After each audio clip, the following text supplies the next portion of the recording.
Bonjour à tous et bienvenue, vous regardez 6 minutes chrono, le rendez-vous quotidien de la rédaction de Lyon Capital. Et aujourd'hui on accueille René Marquand, bonjour. Bonjour. Alors vous êtes l'un des animateurs du collectif Art 15, article .15 de la Déclaration des droits de l'homme. C'est un collectif qui finalement poursuit le travail de Feu la Canole qui s'est dissoute récemment. Donc vous continuez à vous pencher sur la gestion des deniers publics faite par nos collectivités. Nous, dans ce numéro de Lyon Capital que vous pouvez trouver en kiosque, le palmarès des villes où il fait bon vivre, on a rajouté aussi pour cette édition-là, c'est la troisième fois qu'on le fait, on a rajouté ces enjeux de gestion puisque ça devient quand même assez important. L'actualité notamment à Lyon a pu être marquée en début d'année par ces enjeux financiers, d'augmentation de taxes foncières. C'est d'ailleurs, on voit dans ce classement, toutes les villes ont augmenté quasiment leur taux de taxes foncières dans des proportions parfois un peu différentes. Vous constatez quoi puisque vous vous apprêtez à publier un travail justement sur la gestion des collectivités locales?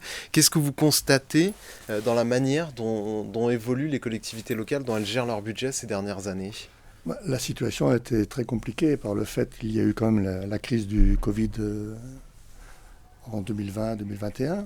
Il y a eu le changement des équipes municipales, ce qui était important dans certaines communes, et la suppression de la taxe d'habitation, qui était intervenue dans la même époque, avec précédemment une réduction des dotations de l'État aux communes. Donc la situation est très compliquée aujourd'hui pour les communes. Elles ont moins de moyens qu'avant. Et en 2022-2023, l'inflation s'est quand même développée. Et donc, le bouclier tarifaire n'entre pas en vigueur pour toutes. La situation est compliquée pour certaines communes qui n'ont pas forcément des moyens importants. Ce qui est un des apports qu'avait de Canole dans les années antérieures, c'était de montrer qu'il y avait des grandes inégalités de ressources entre les communes. Vous avez des communes qui ont 500 ou 600 euros disponibles en recettes de fonctionnement par habitant et d'autres qui ont 1500, 2000 euros disponibles par habitant. Les spécificités, c'est quoi? C'est si on a une ville industrielle avec une zone d'activité c'est souvent lié. Puissante, ça ramène de l'argent. En revanche, si on est simplement une commune pavillonnaire, c'est beaucoup plus compliqué. C'est exactement cela, avec des compensations de l'État quand il y a des situations sociales particulières. Vous avez des communes qui ont des dotations liées à la situation sociale qui permettent de renforcer... Les fonds de la politique de la ville, généralement, qui oui, concernent par exemple les dotation quartiers solidarité populaires. urbaine en rapport avec la dotation globale de fonctionnement. Ce qu'on constate, donc, c'est que la partie fiscalité est en augmentation. Est-ce que vous constatez aussi que les budgets d'investissement commencent un petit peu à... finalement, ce que les collectivités vont dépenser au service des habitants, la ressource commence à se tarir? Il y a eu un peu un passage à vide pour certaines communes liées au changement de mandat. Mais aujourd'hui, on a des montées en puissance d'un certain nombre de communes qui se mettent à dépenser davantage en investissement. La question qui est posée, c'est leur capacité de faire face à ces investissements, de dégager des excédents permettant une épargne qui permet d'y faire face. Pas forcément avoir recours à un emprunt.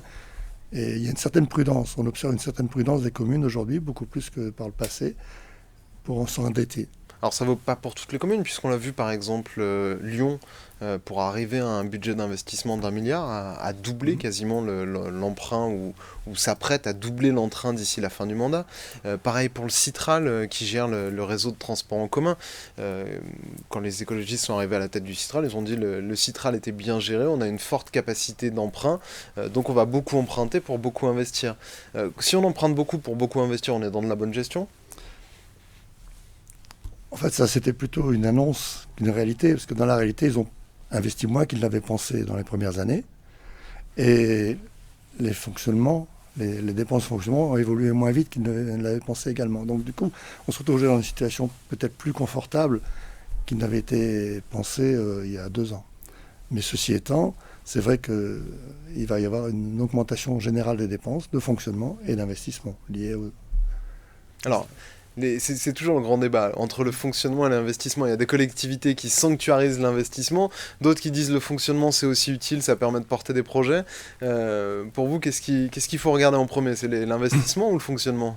Il faut regarder les deux parce qu'il faut investir. Et pour pouvoir investir, il faut dégager une épargne.